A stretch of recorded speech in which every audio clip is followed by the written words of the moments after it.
Welcome to a Prevent Connect podcast, where we explore the prevention of violence against women. This is a project of the California Coalition Against Sexual Assault. Hi everyone, thank you so much for joining us for our Prevent Connect web conference today. The title of this web conference is Toward Gender Equity, Supporting Healthy Masculinities for Sexual and Domestic Violence Prevention. My name is Ashley Klein-Jimenez and I am with Prevent Connect in Cal CASA. Prevent Connect is a national project of the California Coalition Against Sexual Assault, sponsored by the U.S. Centers for Disease Control and Prevention. The views and information provided in this web conference do not necessarily represent the official views of the U.S. government, CDC, or Cal CASA. So at this point, I'd like to turn it over to our partners at Prevention Institute.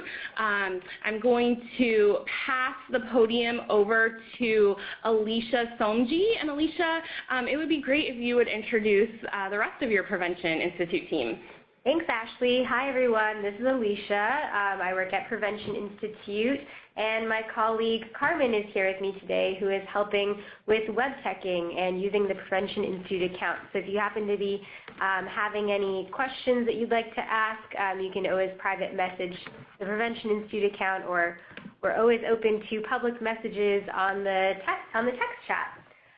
So thank you for joining us today. On the slide right now, you'll be able to see our objectives. We're going to be exploring how cultural, racial, and other community contexts help shape gender norms. So really looking at things through a context-specific lens.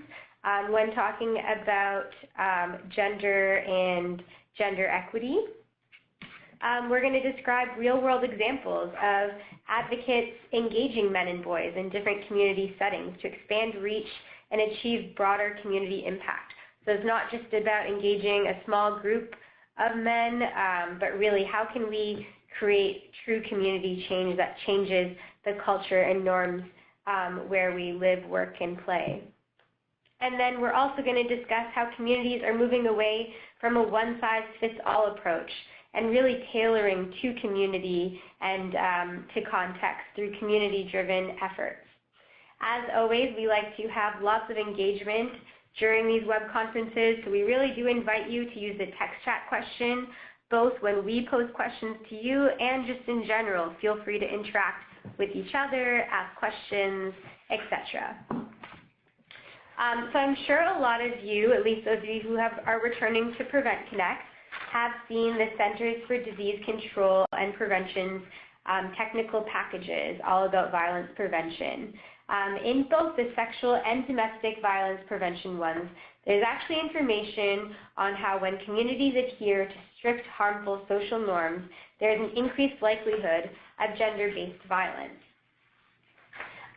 Instead, we want to move towards a culture or towards norms that support gender equity.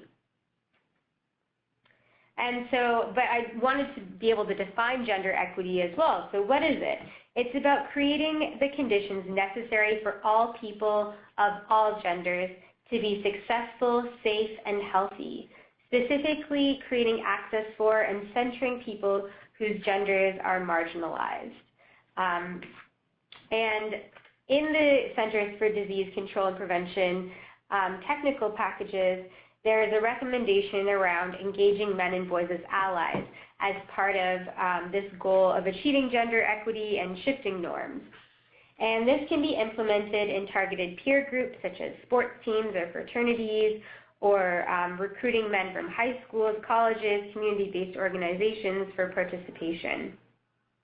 And I think many of you have probably heard of things like coaching boys into men, which is all about engaging young athletes and getting coaches to model healthy masculinity. But today we're going to dive into other ways and other community settings where we can focus on gender equity through engaging men and boys for a broad impact. Now, before I turn it over to our first set of guests from Black Women's Blueprint, I'd like to welcome Julie from Raliance, who's funding some of their work. So Julie, if you don't mind just unmuting your line, *6 again, and I'll let you take it away. Thank you. Can you hear me? We can hear you. Fantastic. Hi, everybody. This is Julie Patrick with Raliance. Raliance is a national collaborative that Prevent Connect is actually a part of. We're dedicated to ending sexual violence in one generation. With initial funding from the National Football League, we're making prevention possible across industries by awarding grants, advancing research, influencing policy, and helping leaders establish safe environments and strong communities. In addition, Raliance awards grants to organizations throughout the country to advance promising, replicable practices that improve services, reduce risk factors for sexual violence, and strengthen community capacity to create safe environments. And since 2016, we've funded about 52 projects, and that's a total of $2.3 million we've pushed out to the field. We're really excited by all the work being done in communities across the country to prevent sexual violence. We're working on a searchable online database as we speak to be able to share all of these lessons learned and the products created from these grants and ways to take these lessons to replicate prevention in your community. And we're going to have that up and running soon. So if you're interested in learning more about that, please sign up on our website for announcements or follow us on Facebook or Twitter at Raliance.org. I'm sorry, #Raliance.org. And we're excited to support Black Women's Blueprint as they continue to develop their Emerging Sons program. The project is enlisting Black men and boys to end sexual violence using culturally specific education. They're equipping Black men and boys with the tools to foster earlier intervention and conversations about masculinity that addresses sexual harm and gender-based violence. And without further ado, I will let them tell you all about it. Thank you, Julie. I want to do a quick sound check with both Farah and Leslie, and then I'll do their quick introductions and bios. So Farah, can you just say hello? You may need to press *6. Hello, Farah Khan is here. Great. Good. I'm glad it's working. And Leslie, are you on the line as well? Yes, I am here as well. Perfect. All right, I'm just going to give you your quick introductions, and then we'll hand it over to you. So Farah Tanis is the lead faculty for the Institute for Gender and Cultural Competence. Farah is co-founder, executive director of Black Women's Blueprint, working at the grassroots and institutional levels to address the spectrum of gender violence against women and girls in Black/African American and other communities of color. Farah's work includes the development of curricula, policy development, technical assistance, and training focused on an intersection of social justice issues facing women and LGBTQ communities of color on historically Black colleges and universities, as well as mainstream campuses and communities. We're really excited to have Farah here today, and we're also really happy that we have Leslie joining us. Leslie has been involved in prevention and anti-violence work for over a decade, designing and implementing prevention across communities in Virginia. She has worked directly with local sexual and domestic violence agencies, schools, and faith communities to provide training and technical assistance in rural, suburban, and urban communities. Before joining Black Women's Blueprint as the Director of Prevention Programs, where she has taken the lead on the Institute for Gender and Cultural Competence. She was most recently Prevention Programs Coordinator at the Virginia Coalition. And I believe Leslie was on Prevent Connect a couple years ago in that role, so we're excited to have you join us again. Can you share a little bit? Yeah, no problem.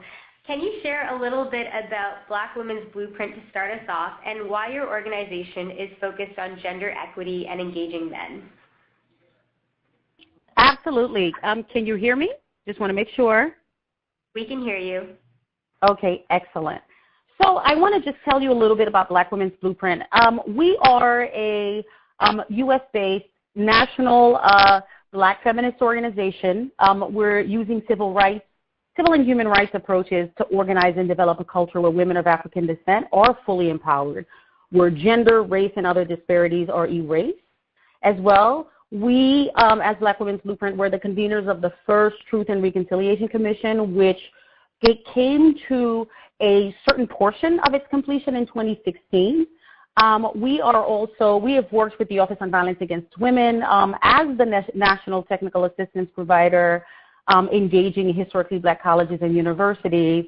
We provide training, and, lastly, just to sum it up, our approach is, in addition to civil and human rights, we are using art, and we're using multimedia, and we are using historical context, and we're the home to the Museum of Women's Resistance, which is a site of conscience and is able to engage community in very, very critical dialogues around Black sexual politics, gender identity, and the spectrum of sexual violence in our community. And, having said that about the organization itself, we very early on decided that we were going to focus on gender equity and do that work by engaging men. We thought that was critical. This is a conversation that's been going on in the field for quite some time, not just locally in New York City where we are anchored, but nationally and even internationally. Our first foray into this, into engaging men in this way, really occurred when we had our first radio program and we had our first caller, and we asked the question: how can we stop rape in Black communities? Because that is the community we're concerned with at this moment. And our first caller, who was a young man, just flat out said, he was very honest with us, and he said the only way you are going to stop any man from raping or from abusing or from beating is by shooting them down or by knocking them out, and that there was nothing that we could do to stop rape. And he also said, after he commended us for the work that we had done and, of course, expressed appreciation, he advised us to get a gun and learn to defend ourselves. And so that really spoke to us, and that really gave us a clear sense of the pulse of what was happening with Black masculinities at the time.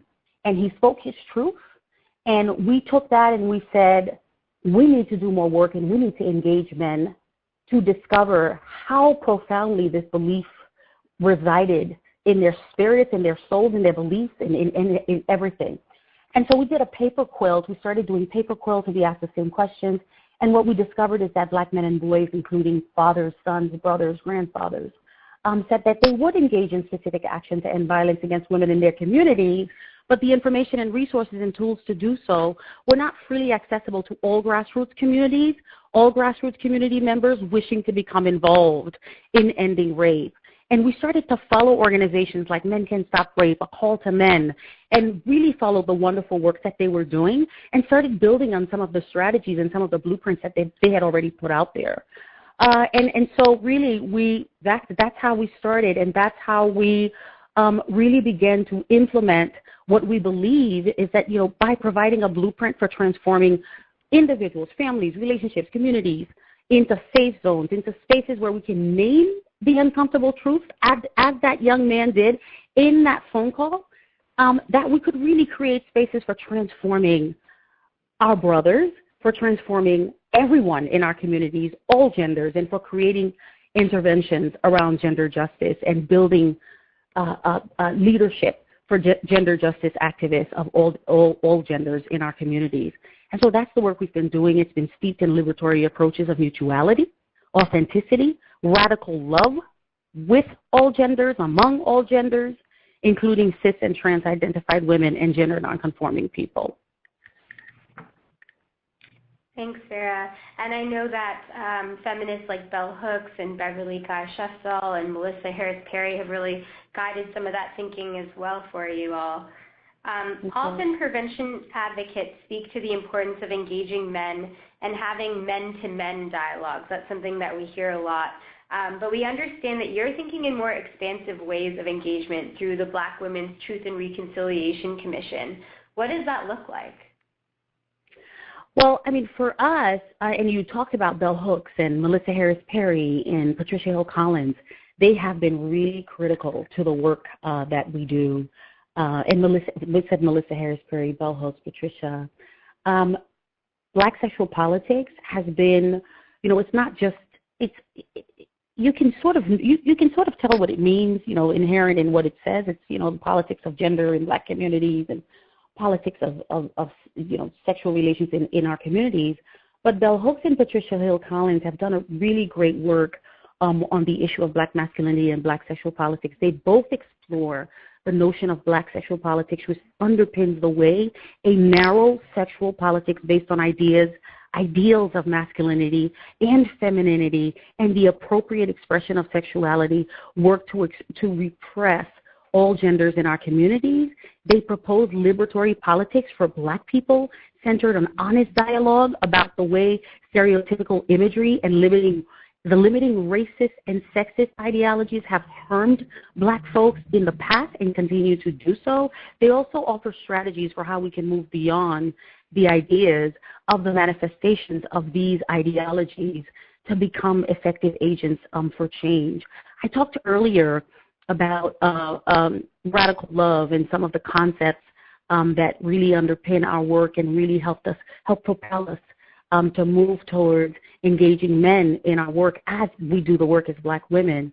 These are all from Bell Hooks. Concepts covered by Bell Hooks also include, beloved community, the concepts of communion in spaces of contradiction, where we talk about gender, where we talk about who gets to speak to Black men, concepts around the power of teaching to transgress. It is transgressive for us to step into spaces that are traditionally the space of men, the domain of men. So in Black women and Black girls engaging men, it's transgressive, but it's also transgressive for Black men to listen to Black women, to believe Black women. Bell Hooks talks about finding freedom and balance within the concepts of failure and liberatory praxis for healing and healing intra-community violence. Beverly Guy-Sheftall does the same thing. Melissa Harris Perry talks about the crooked room. And many of you may have heard of the concept of the crooked room, but it's really about, it's based on research about cognitive perceptibility and how our brains work. So really in the process of studying the crooked room, it's about filled dependency. It's about placing someone, the test was placing someone in a dark room and then flipping the lights on. And when the lights came on, everything in the room was crooked. And so the person couldn't really find their upright in that space. So when Melissa Harris Perry talks about the crooked room, it really informs our work in the sense that it helps us understand how we are constantly baffled by the images around Black masculinity that are coming back at us, and that they are crooked and that they are tilted. It's the same thing for what's coming back at us about other genders in our community. These images have been unrecognizable, but they've also been internalized, where what the value of us are, of the value of our bodies, what we are seeing, what we see is valuable in terms of the hypersexualized character, especially as the Black man, of the brute, the endangered Black man, the one who must be prioritized, protected from the system. The pejorative narratives, for example, of Black males around violence and disengagement really was first offered to justify slavery and continue to significantly impact the ways in which Black men in our communities, our Black brothers and even our Black sons really, early on in their lifetimes, are understood and in many ways understand themselves. And so, with standpoint theory, really in short, what that says is, knowing this, the fact that we have this knowledge as Black women, right? Standpoint theory provides this interpretive framework that is dedicated to affirming how knowledge remains central to maintaining and changing unjust systems of power. So really this undergirds for us as Black women our knowledge, right?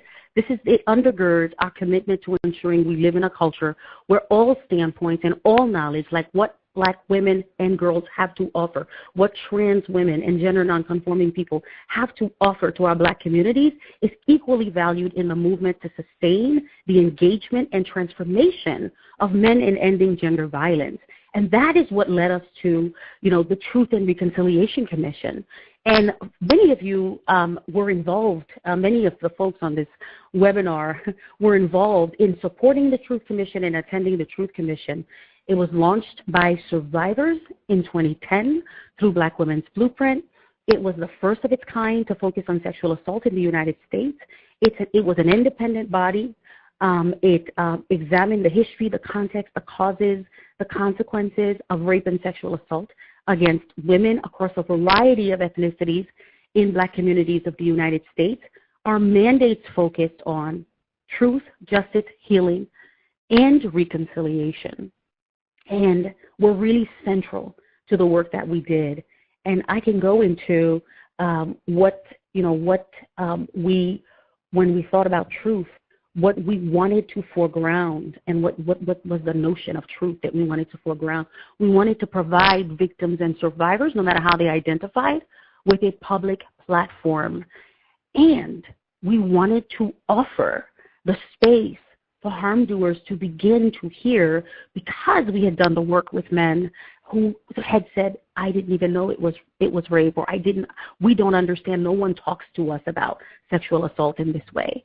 To hear what the impact of sexual assault has been in communities and what the impact has been for generations and can continue to be if we don't do something about it together. And so providing the platform for truth-telling and engaging survivors to speak their truth was incredibly central. The second mandate of justice was about holding broader systems accountable, but it was also about holding communities accountable for justice and for ensuring justice for survivors. And that can begin. I don't remember. There's one of you maybe on the webinar, and there's a begin by believing. There's a wonderful, really motto and words to live by. Begin by believing, and really that justice for us it begins with believing, right? So defining justice for ourselves was incredibly important, with survivors being able to say what justice meant to them, whether it was within or outside the criminal justice system, whether it was within or outside criminal legal systems.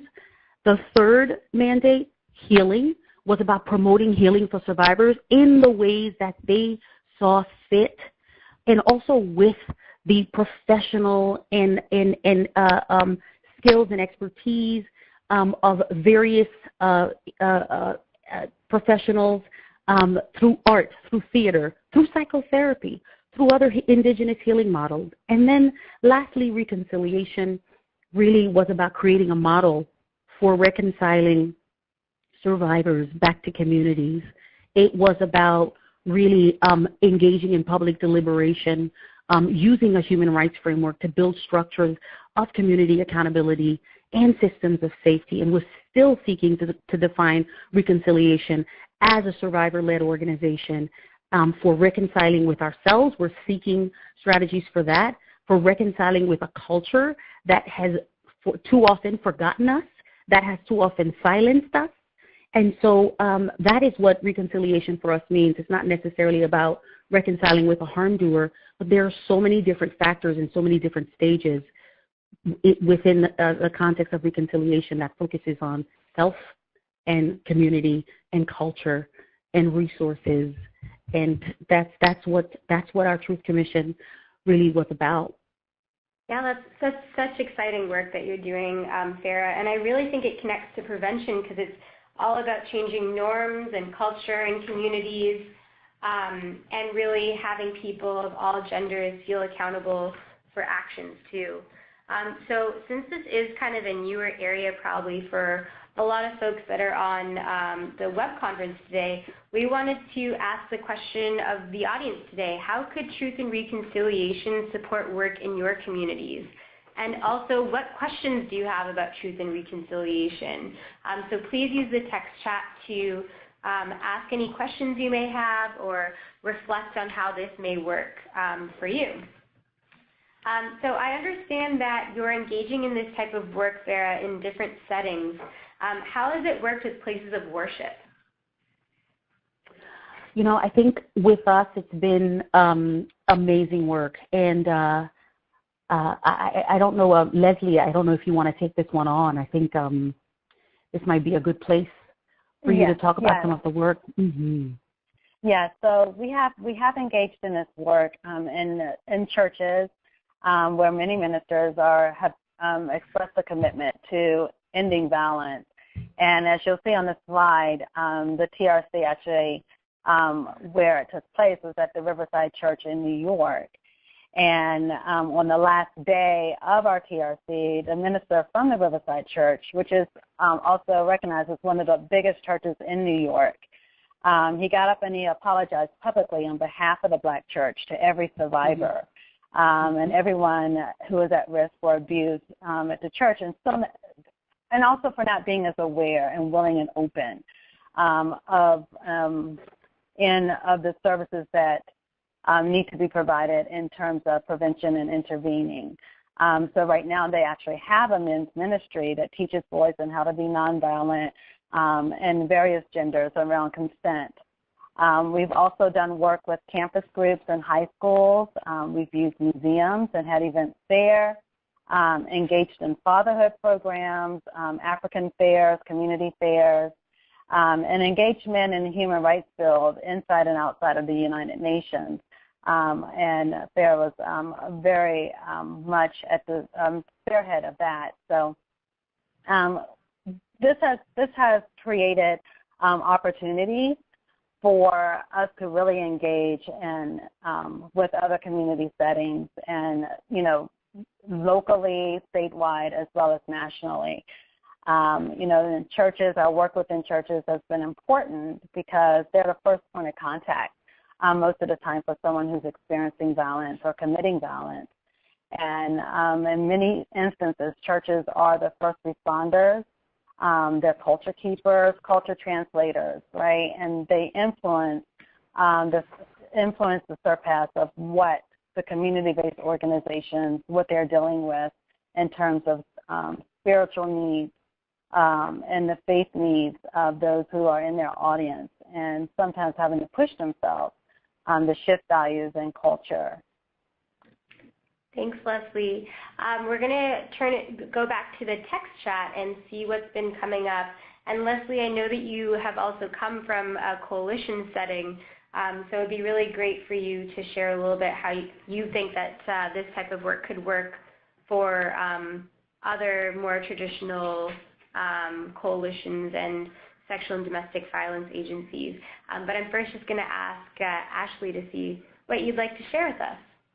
Sure. So it would be great to hear from more of you if you have thoughts on that question. But one way that has come up that truth and reconciliation could be used in community is through educating the community, so providing community education, and then also looking at those partnerships with religious groups. That was an example that came up.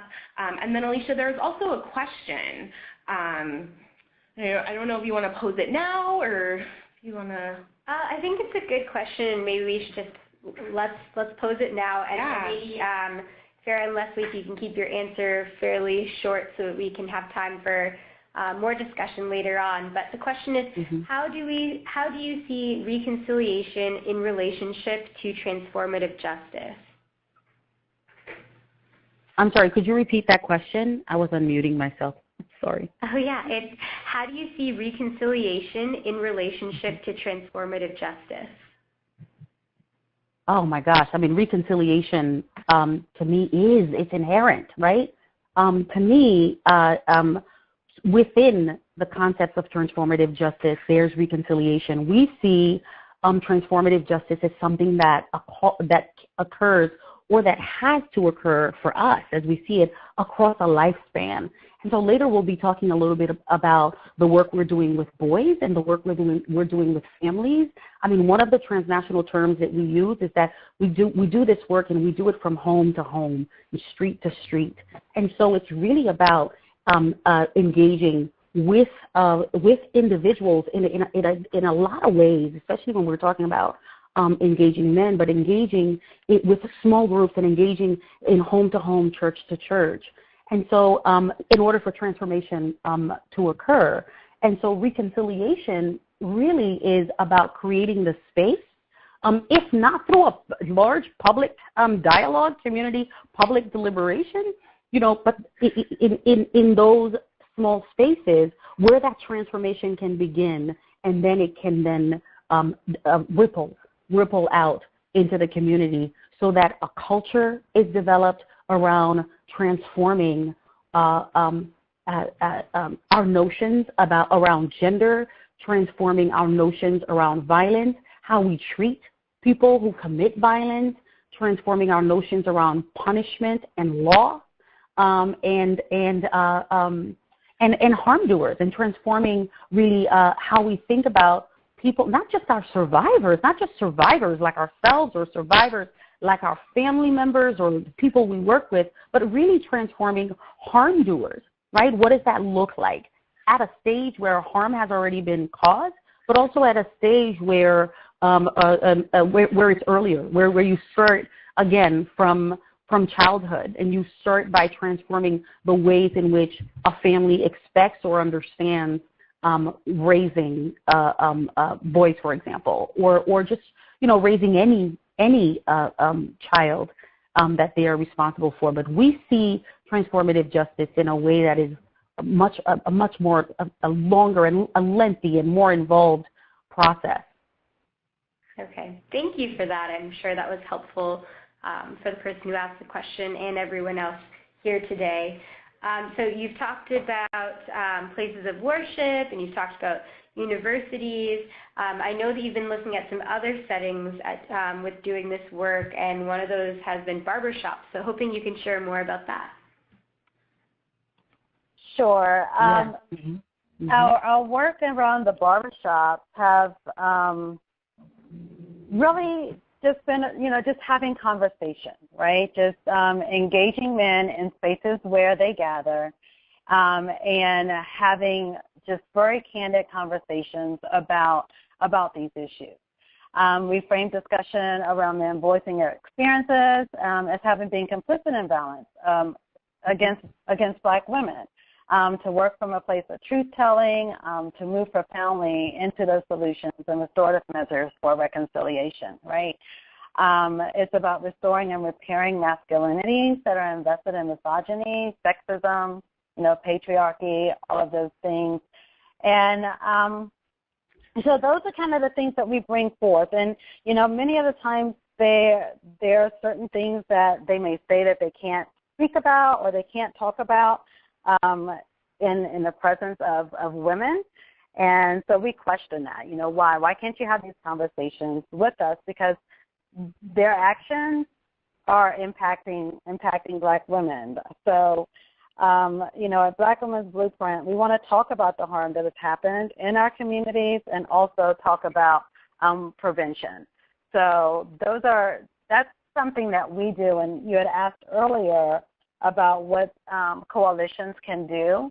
And that's one of the things that coalitions can do is, while looking at the mandates of our TRC, that FAIR talked about truth, justice, healing, and reconciliation, create those spaces where these things can happen. And it doesn't have to be, we've done things in living rooms and, had conversations in the living room. We've had conversations just where people gather to allow people to have conversations where they can speak in their truth. That's great. I like how you're going to where the people are at and engaging them where they are.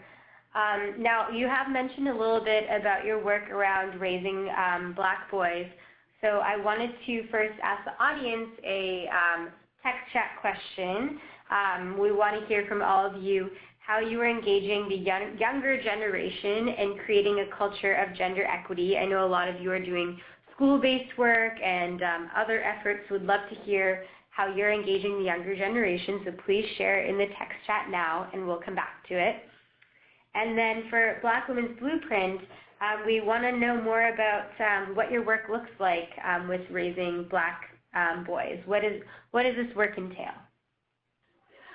Well, I realizing with us, and as I just talked about transformation, we see that as part of the long-term sort of, that's really the long-term work of engaging in transformative work and work around reconciliation and reparation, really, that we need to do among ourselves.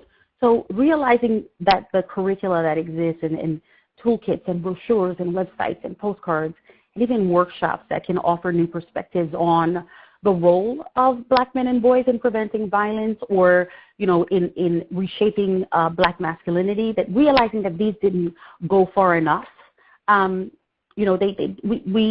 we decided that we wanted to create these environments and the spaces for there to be, public deliberations, for there to be specific strategies put into place, again, that can engage person by person, family by family, community by community. The curricula that exists, the response that we have gotten from a lot of the men and the fatherhood groups that we have worked with is that they remain the domain of too few, the curricula and the resources. But our Emerging Sons program really is a call to be more collaborative, for more collaborative efforts. We're working as women, as mothers, as caregivers, as activists, as gender justice activists, hand in hand with Black men and boys and Black fathers in particular, and really have the expectation that we hear them and that they hear us. There's a mutual expectation of being heard and that we are valued. And so our current efforts really involve the building of a curriculum and the building of theater programs and engaging in social media programs and campaigns that really focus on how we create profound culture shift, how it focuses on making resources accessible to Black parents raising boys. We have a group of feminists who are working on building a curriculum on, in fact, a Black feminist freedom school for young men this summer. So in addition to building with fatherhood groups, developing curricula using social media, we're working with mothers who have questions that they want to ask, especially mothers who are raising sons alone. And so there are these forums that we are creating to talk about Black sexual politics, to undo patriarchy, to undo misogyny, and not just leave it as the domain of young Black boys to just undo it on their own, but to really make it something that the community and our families feel a sense of responsibility towards doing, and really we're providing boys a transformative enrichment experience through engaging them in this way, and really by developing this curriculum, in addition to our bystander intervention curriculum that is almost completely now illustration, so that it's almost like like a comic book sort of format where it's accessible, it's readable, it's engageable. So that's how we're doing the work, and it's very exciting for us. That's great. There's been a lot of dialogue in the text chat, and I'm going to have Ashley share out some of the things that have been coming up. From my observations, it seems like there is a lot of school-based work, things around media advocacy and media literacy, and moving beyond stereotypes. And something that really stood out to me and kind of shows how we can look at multiple forms of violence through work to engage the younger generation. So with March for Our Lives that just happened last week, one comment that came up in the text chat right now said, giving youth the tools and resources they need to lead certain events and to lead a movement, giving them the space to speak about their experiences and being there to listen to youth. So I really liked that, and it seems like a lot of people are talking about providing authentic spaces for the younger generation to speak out. Ashley, anything else you want to pull out there? Yeah, so along with those examples that you pulled out, Alicia, there was some men and masculinities type task force. Folks are partnering with youth serving organizations or folks who are engaged in similar work. Amanda had an example of a culturally specific adaptation of a program called Girls on the Run for boys, which I thought sounded really interesting. There's also folks who are engaged in peer-led initiatives And then, as you said, a lot of media literacy and gender socialization education, and a lot of that does look like it's happening in schools. But then again, with those partnerships, we can often take those into the community and really meet people where they are outside of maybe a school-based environment. Mm-hmm. Thanks, Ashley. So just to keep us on time, we are going to move over to our next guest, and then we will bring back Farah and Leslie at the end. So I'd like to introduce Dave. David is an assistant professor of religious studies at Seton Hill University in Greenburg, Pennsylvania, where he's also the coordinator of the Gender and Women's Studies program and is a faculty advisor for the Feminist Collective. He is one of the founders of FAME, which he's going to share more about. It's an organization devoted to educating and empowering men to work towards eliminating gender-based violence. David is married and has 2 children and 1 granddaughter. So Dave, can we just get a quick sound check for you, or can you say something, please? Sure can. Hi, Alicia. Great. We can hear you clearly. So as a professor in gender studies, how do you conceptualize toxic masculinity, and what can more healthy definitions look like? Thank you, Alicia. It's wonderful to be here. We do it in a variety of ways, but one sort of image that we have found especially helpful is the man box. We use that sometimes in gender studies classes and also in our work with men in Blackburn.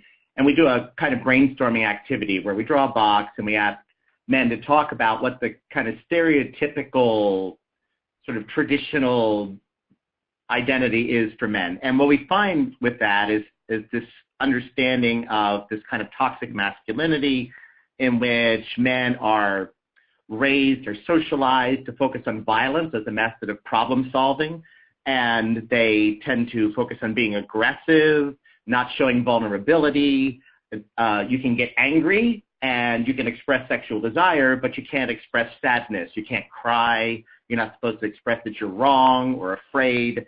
Being a man is about physical toughness, and you're less of a man if a woman is a better athlete than you. This also tends to be very heterocentric kind of understanding, and focuses on the idea of men having sexual encounters in which they sort of engage in sexual conquest or power over women.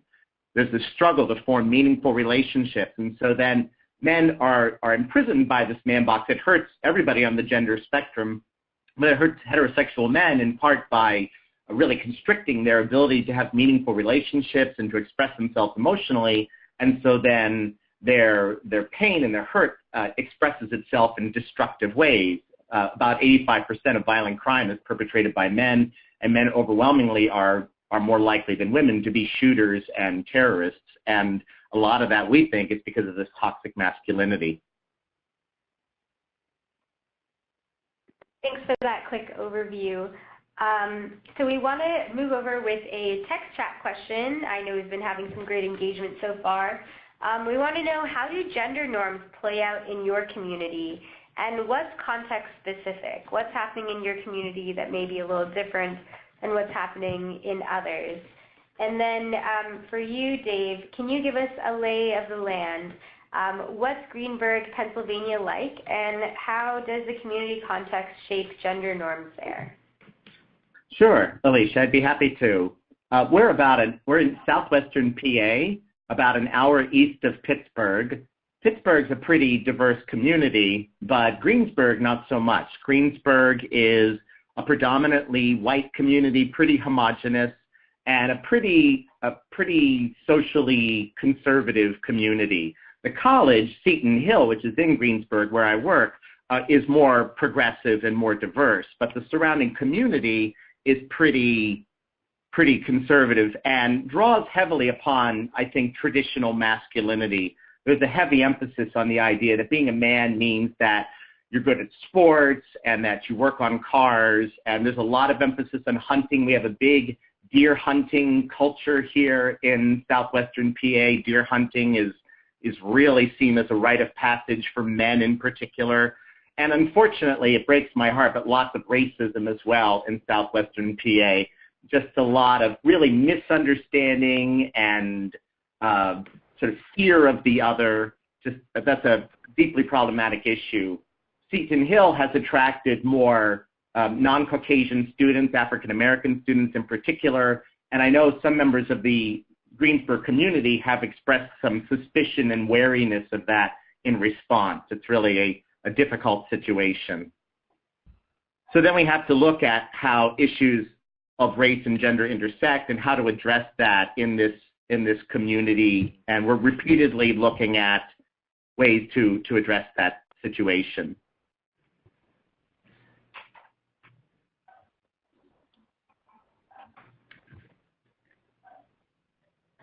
Do you want to share a little bit more about Blackburn?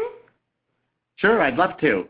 The Blackburn Center was founded back in the 1970s, and it is an organization in the community that serves a variety of purposes. One is that it is a shelter for victims of domestic violence or intimate partner violence. We primarily serve women because they're more likely to be victims of such violence, but we do also make accommodations for men and for children. But that's only part of what we do at Blackburn. We also are interested in primary prevention and education in the community. So really laying out there, you can see our values up on the screen there.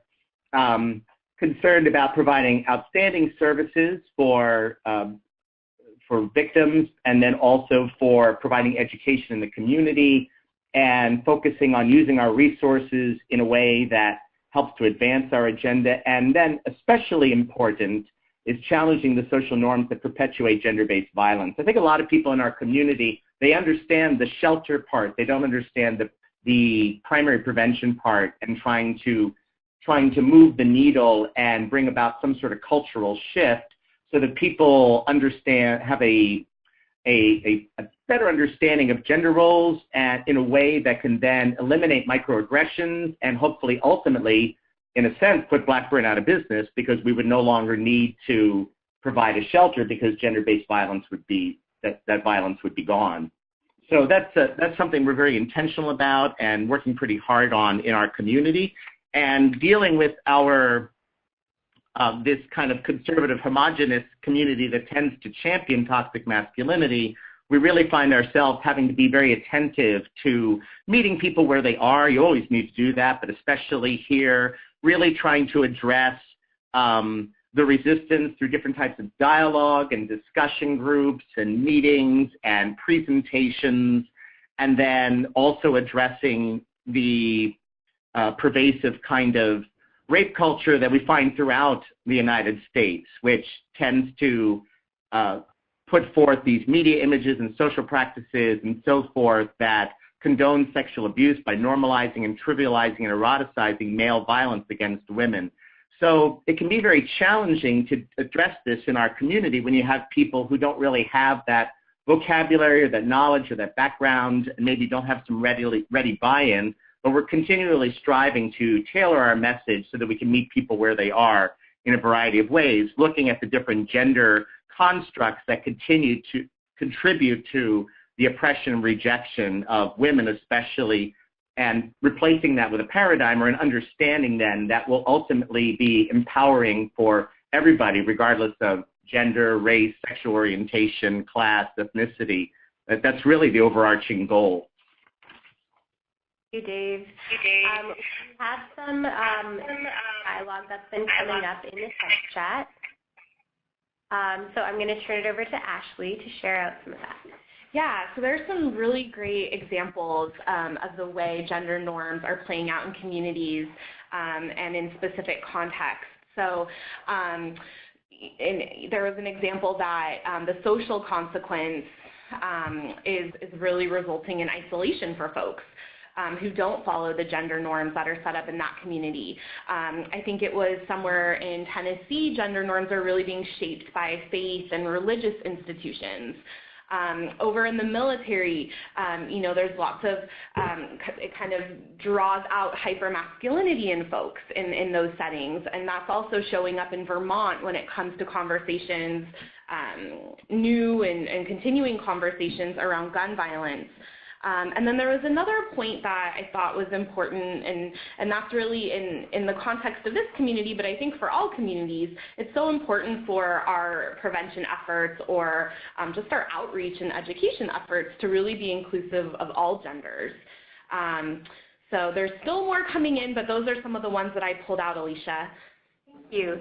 And yeah, and as we're seeing how different gender norms and cultures are happening in communities in different ways, it also shows how we can really make a change at the community level, because often with talking about gender norms, it can feel like such a societal, prominent thing that how can we actually go about changing these?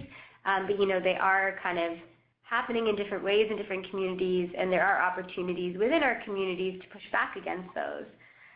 So I understand that for you, Dave, at Seton Hill and at Blackburn, you're engaged in quite a number of efforts to engage community in dialogues about gender equity. What have you been doing in campus settings?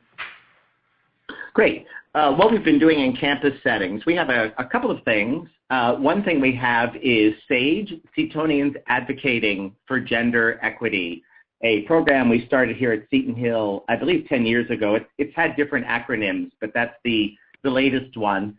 And that has been about trying to change student perceptions and understandings regarding gender roles and how they relate to gender-based violence.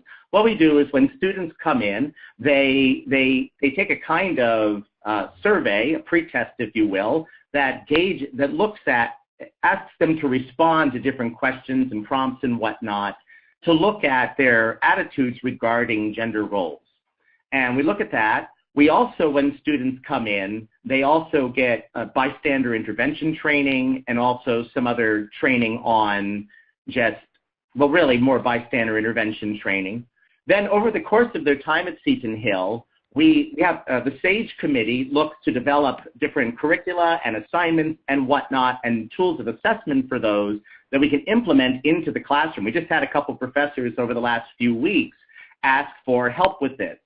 They said, I want to address gender-based issues in my classroom. How can I do that in a way that's in accord with the ideals of SAGE? So we help them put together lessons, and we have like a Google Drive where they can access different resources. And so we do that with the professors and then try to integrate this into the classroom. And then towards the end of the student's time at Seton Hill during your senior year, they take the same evaluation again, and we look and see if there's been any changing views. And what we have found, happily, is that there have been some shifts, some changes in understanding about gender roles and gender identity that we know correlate with reduction of gender-based violence. So we're very excited about that. It's really wonderful to see that. We try a different variety of activities. Right now, I was just meeting with a colleague this morning, a psychology professor, because I'm trying to develop a mini unit for one of my religion classes on helping students to understand better the understanding of gender in the Muslim community and to understand that in a more complex and nuanced kind of way. Or something else, I love using the film The Mask You Live In, the documentary by Jennifer Siebel Newsom. It's only about 75 minutes long.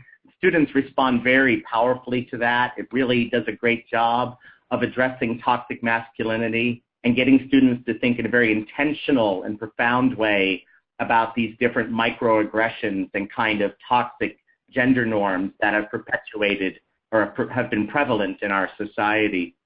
Then just last night in the classroom, I was teaching my Intro to Gender and Women's Studies class, and one of my male students said that it was his understanding that rape was about young men having sort of this sexual desire out of control. And he's mistaken about that, but it was a great opportunity then to talk with him about that and explain that rape and sexual assault are really about power and domination, and to try to help him understand better, more accurately, what goes on when it comes to sexual assault and what drives that. So it's exciting to see in the classroom students responding pretty positively.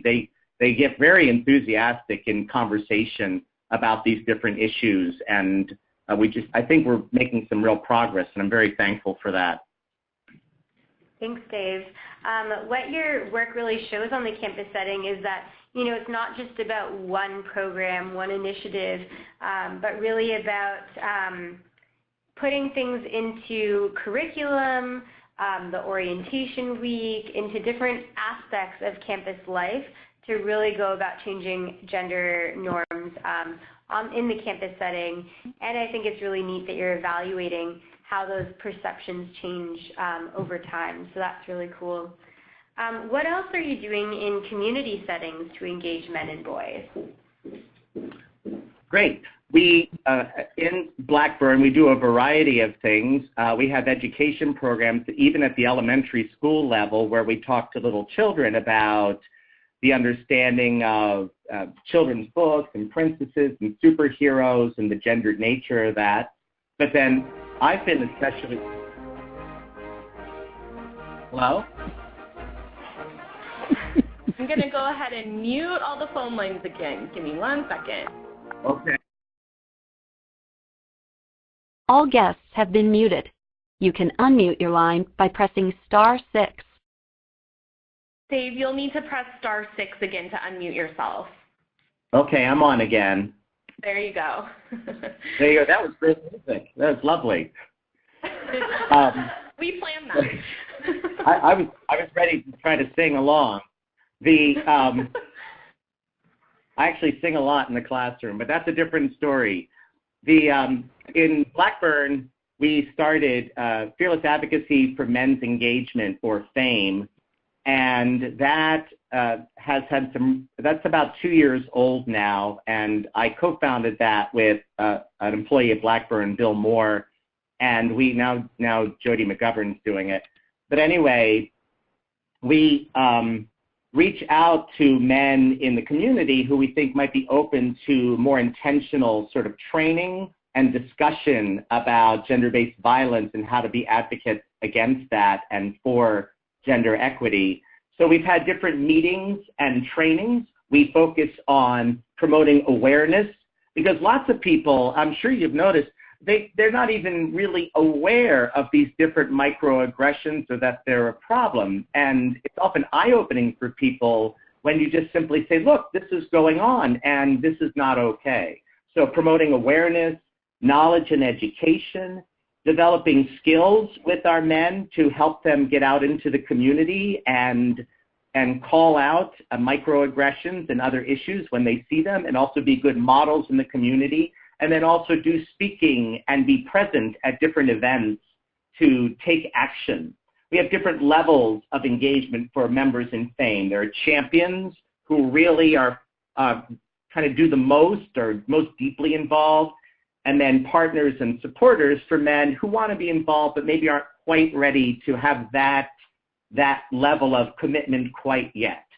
So again, we want to meet people where they are. So we've had lots of good discussions. Some interesting issues come up. We've had some men come and they'll say things that I find problematic. So then we talk about that and work with that and discuss those different issues and really try to help people broaden and deepen their thinking and then get out into the community, such as by being involved with our Walk a Mile in Our Shoes event, which I'll talk about in a bit, and being involved in discussion groups with men and then discussion groups with women to talk about these different issues, or showing documentaries like The Mask You Live In. We're going to do that on April 20th, I think, and really just trying to increase education and understanding when we meet with these different men. We've probably met with about 60 or so over the course of the last couple years, and that's continuing to grow, and then also empowering them to then go out and be speakers and advocates in the larger community. So we're very excited about that work. It's really gaining some momentum that looks very promising. Great. So we want to ask another question for the audience. There has been some great dialogue going on there, so we want to encourage that to continue to happen. But we want to ask, what actions are men in your community taking to demonstrate their commitment to sexual and domestic violence prevention? So please go ahead and share that in the text chat. Dave, you mentioned walk a mile in her shoes. I know that big community events can be important for community building. And I understand that you have an event that is about changing norms for gender equity and getting men's commitment. Can you share more about that? Sure, I'd love to. This has been a really popular event that's gained a lot of traction over the last few years. I think you can see on the slide there that back in 2011, we only had 300 participants, which is a good start. Last year, we had over 1,100. We'll probably have about that many this year. Seton Hill is heavily involved with that, but it's a community-wide event. We have it in Greensburg, and people from all over the community come. It is an event geared primarily towards challenging men to play a more intentional role in advocating for gender equity and ending gender-based violence.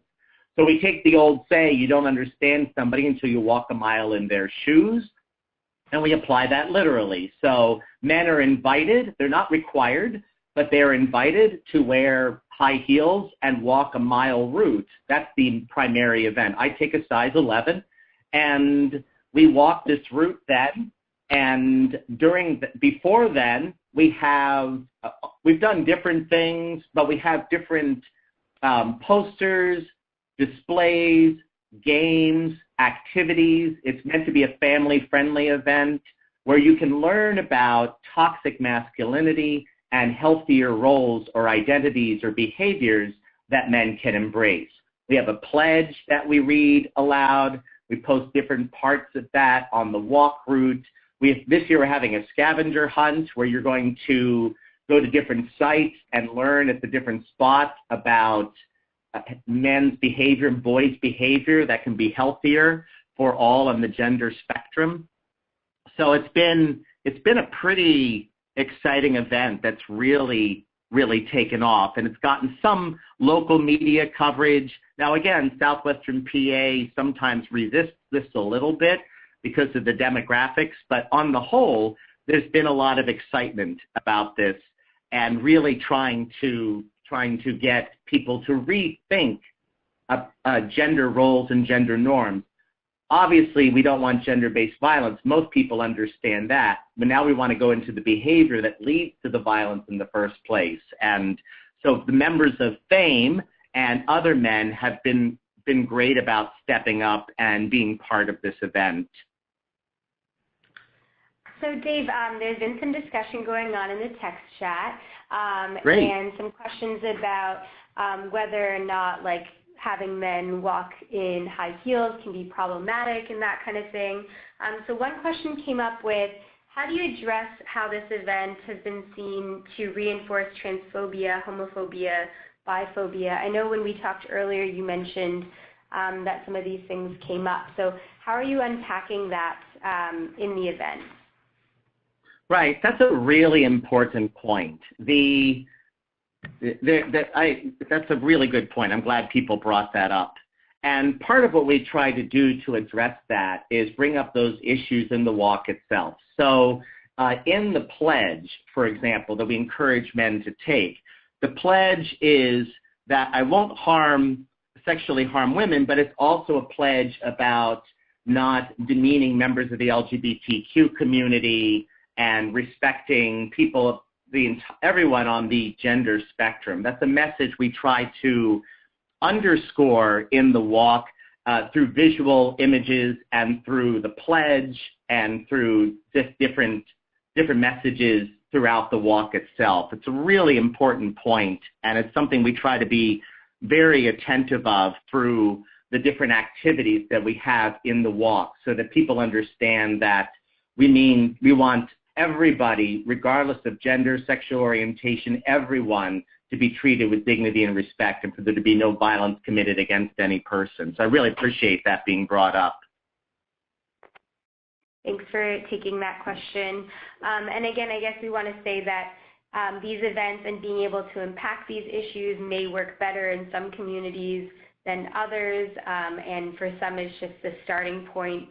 And, the whole point of this web conference is about, talking about things through how it's context specific and community driven. So I hope that we'll continue to have more conversation in the text chat about this, and I encourage you to continue text chatting about it. Absolutely. Go ahead. Go ahead.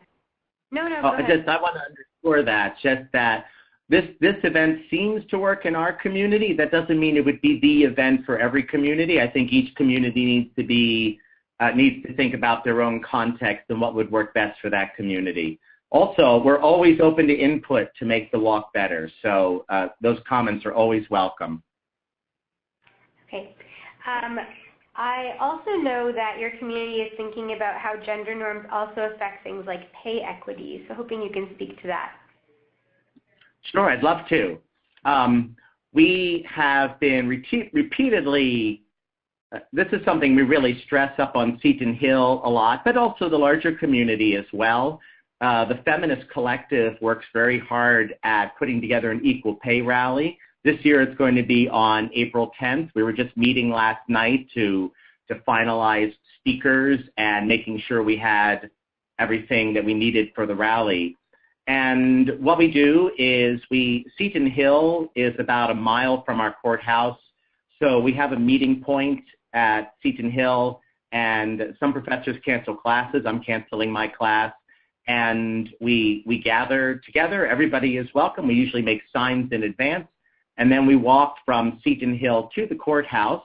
When we get there, we have a friendly demonstration with our signs. We have a couple of speakers where we do some chants, of course, where we really try to just heighten awareness about the issue of pay inequity. This is a real problem that has real consequences that reach far and wide. And so just trying to heighten awareness of that. The students really get enthusiastic about it. You can see in our Equal Pay Rally slide there, that's from 1 or 2 years ago. And they get very enthusiastic about it. And I help to plan it, but it's largely student run. The Feminist Collective students really make that happen. So this year our university president is going to speak at it, and so we get a lot of university support and a lot of support from the community too. People will drive by and some people look disapprovingly, but a lot of people will honk in favor and support with a thumbs up and really shows some enthusiasm. So we're very excited about that, and it's just great to engage the students that way as well. Thank you, Dave. So we would like to now bring back our other guests from Black Women's Blueprint, Farah and Leslie, and we want to talk about some challenges.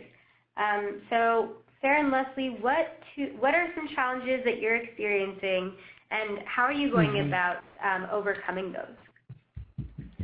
Wow. Well, one of the challenges, is really just this whole notion that that there's only men can engage other men, right? And I think David just gave some very powerful examples of, how, for example, the Feminist Collective is doing some work, and how there's such a need for collaboration, and really just even issued an invitation for us to engage in that work. So, for example, the work that we're doing, the work we did to mute R. Kelly, the work we're doing around Bill Cosby, the work that we did to raise awareness around Kobe Bryant. I mean, there are things happening that our communities are very tapped into, and that a lot of men are not talking about, but Black women are talking about them. And so the challenge has been talking about it in a way and engaging men in a way that, it doesn't then present a challenge, or that we don't get this backlash that we're getting. As recently as yesterday, we got a phone call from one particular community member who was very upset with Black women in general for continuously wanting to speak and engage men around sexual violence.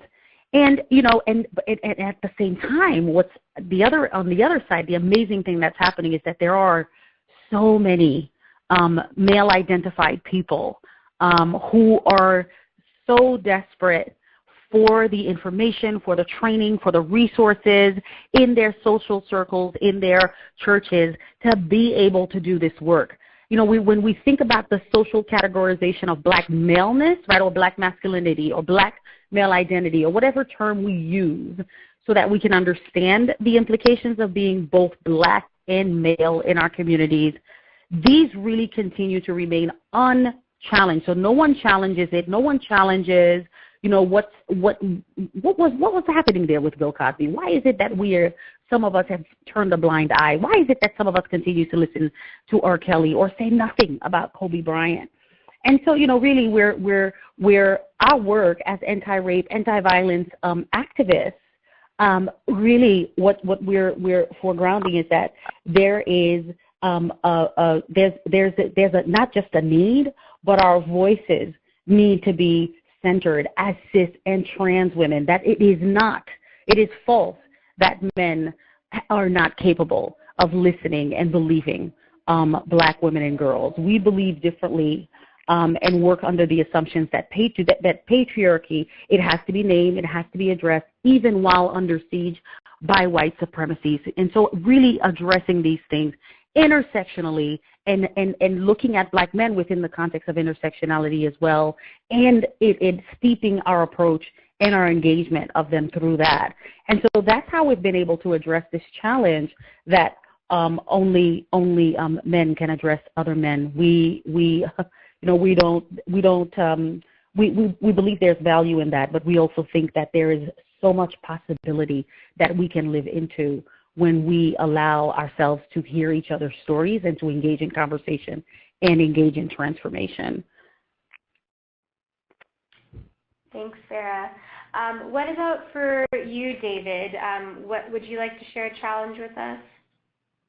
Sure, absolutely. I want to echo what Farah just said, the importance of women and other genders engaging men and not just men engaging men, I think is really important. But one challenge is that there is often a disconnect to the two different issues regarding gender-based violence and people in the community seeing gender-based violence as a women's issue only or primarily. Like one of the things that I think is, I love our walk a mile, but one of the things that's problematic about it is that while men come out for it, it's still overwhelmingly attended by women far more than men.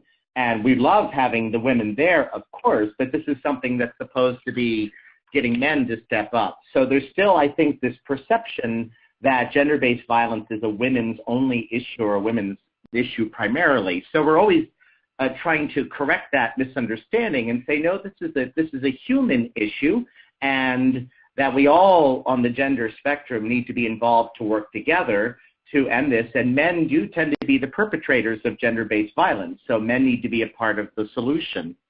The other thing is, another challenge would be dealing with, many people get the macro aggression, or sort of get the larger act of gender-based violence, but they don't necessarily see or understand the microaggressions, the looks, the things people say, advertising, things in media, different disparaging epithets and whatnot. Lots of people are supposed jokes. Lots of people are quick to dismiss those things and don't realize that A, they're problematic in of themselves, and B, they're problematic because they lead to the macroaggressions or the larger destructive behaviors. So one challenge for us then is helping people to see how those sort of, quote, smaller behaviors, different words and terms we use and whatnot, are toxic in of themselves and lead to these larger problems. So if we're going to bring on gender equity and end gender-based violence, we need to address those issues at the microaggression level.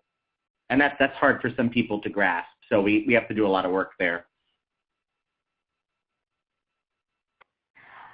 All right, and we'd also like to hear some of your final takeaways for today, since we're coming close to the end. So, Farah and Leslie, what would you like to share as your tips? So, one of the things that, and I have here, redefine healthy masculinity, but really we mean redefine masculinity, what we mean when we use the word masculinity, because You know, as David has mentioned a lot as he was speaking about the difference with toxic masculinity and healthy masculinity, that we really want to lean towards that when we're talking about engaging men in this work. There's nothing wrong with having that strength and power, but using that power as a way to speak up when you see something happening that shouldn't be happening. Speak up in the communities. And to acknowledge, right, to acknowledge some of the things that may have been harming our women. So to be an example for other men to call each other out, you know, to speak out when men are getting together in those spaces, and to look at masculinity in more healthy ways, and using that strength and that power in more healthy ways. And also, you know, again, to create the space for reconciliation work, to create the space for, you know, those mandates that we talked about with the TRC, creating space for folks to get together and to listen to each other, for men to listen to women, and also for women to listen to men about what has been hurting them, and to hold each other accountable, to hold men accountable. So, and also to be able to accept responsibility and to make amends and talk about some of the conditions that exist and what has existed historically, and how we can work to create a better society. And so that's what we mean when we're talking about creating that space for these conversations to happen. And can I also add? I'm sorry.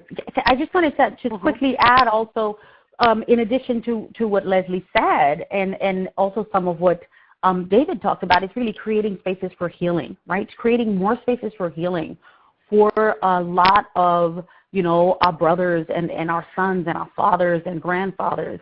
I think that's the process of reconciliation and the process of transformation inherent, you know, in that are those spaces for healing, which, you know, are very few. That they exist, but they are they're very few. And so I just wanted to lift that up and make sure to put that out there. Yes, thank you, Sarah. Mm-hmm. And Dave, what final takeaways would you like to share? Thank you.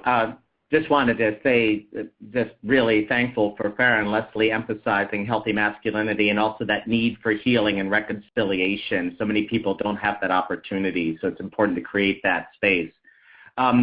What I would like, my takeaway would be that language matters. Words matter. People say, oh, it's just a joke. It's just a this. It's just a that. No, it's not just that. If we encounter talk that is negative to people on the gender, anybody on the gender spectrum, we shouldn't just let it go, right? Demeaning talk about women, demeaning talk about members of the LGBTQ community, any of that, however ostensibly innocuous it may be presented as, it really is problematic and needs to be addressed. And people, myself included, need to have the courage to be able to address that. The other thing that I want to stress to everybody listening, and I know you know this, but I think it's important for us to say to one another, is that persistence is key here, yes? I tell my students all the time, working for gender equity is a marathon, not a sprint. This is something that takes a lot of time. There's always backlash. It happens every single time, and we need to be persistent. And then finally, it's very helpful if we can meet people where they are and then try to move them along. I think that's what we try to do in the walk, that we try to use that as an entry point, a starting point, meet people where I think a lot of them are in our community, and then try to have some sort of forward momentum. So focusing on language, being persistent, meeting people where they are. Thanks to all of you, and this is Ashley, and I just wanted to say, you know, there's been some really important conversation happening in the text chat today, and That's really wonderful because we really see Prevent Connect as a place to have conversation. And I just wanted to kind of underscore that as we're engaging in prevention efforts with communities, it's really important for us to continue to evaluate what we're doing so that we're not working against our own efforts by perpetuating narrow definitions of gender. And there are many activities or events, I think, that people have been engaged with over the years that, you know, you might look back on and see that that's really kind of worked against what we are working towards. So I think these conversations are super important and that we need to continue. And I just want to thank everyone for sharing their thoughts, their questions, and also the way that they've moved on to kind of evaluating what they've done. Thank you, Ashley. So we are going to end off with some tools and resources. So I'm just going to advance the slides here. So from Black Women's Blueprint, they've shared a bunch of videos with us, which we're going to put in the text chat right now that we recommend you check out, such as this one here, A Conversation with Black Men, The Reckoning of the Truth and Reconciliation. We'll go to the next slide. There also are some live streams that you can check out from Black Women's Blueprint, which we're also putting in the text chat now. Next slide. Resources from David. You can check out blackburncentered.org. Be sure to look at the Mask You Live In. Watch that if you haven't seen it before. There also is Dave's email down there if you'd like to connect with Dave. And then I also wanted to mention that Prevention Institute has a brief that is sort of related to what we've been talking about today, but not exactly. It's called Supporting Forgotten Fathers, Changing Systems, Norms, and Outcomes for Young Fathers in Support of Healthy Child Development and Community Safety. And it also has some themes about, healthy masculinities and gender norms. So I recommend checking that out if you're interested in more about fathers and using a fatherhood lens. We'll go to the next slide. Also, we have our 2017 Prevent Connect report. And you can check that out for summaries of all the web conferences from last year. So thank you so much. Thank you to Farah, Leslie, and Dave for being here today and engaging in such an important discussion. I'm going to hand it over to Ashley to close us out. Thanks, Alicia, and thanks again to our guests and for all of you for your participation and your conversation. This web conference was recorded, and you will receive an email within a week with a link to that recording, also a summary of the text chat. The slides are available right now for download. In about 15 minutes, you'll receive an email with a link to an evaluation survey, and upon completion of that, there is a certificate of attendance for you to download. If you have any trouble, feel free to reach out to me. But again, thank you all so much for joining us today. We look forward to seeing you on the next web conference. Until then, take care. This concludes our web conference for today. Thank you for listening to this Prevent Connect podcast. Prevent Connect is a project of the California Coalition Against Sexual Assault, with funding from the Centers for Disease Control and Prevention. The views presented on Prevent Connect are not necessarily the views of the United States government, the CDC, or CalCASA. To learn more about Prevent Connect, visit www.preventconnect.org. For more information about CalCASA's mission, or to show your support, visit calcasa.org. That's CalCasa.org.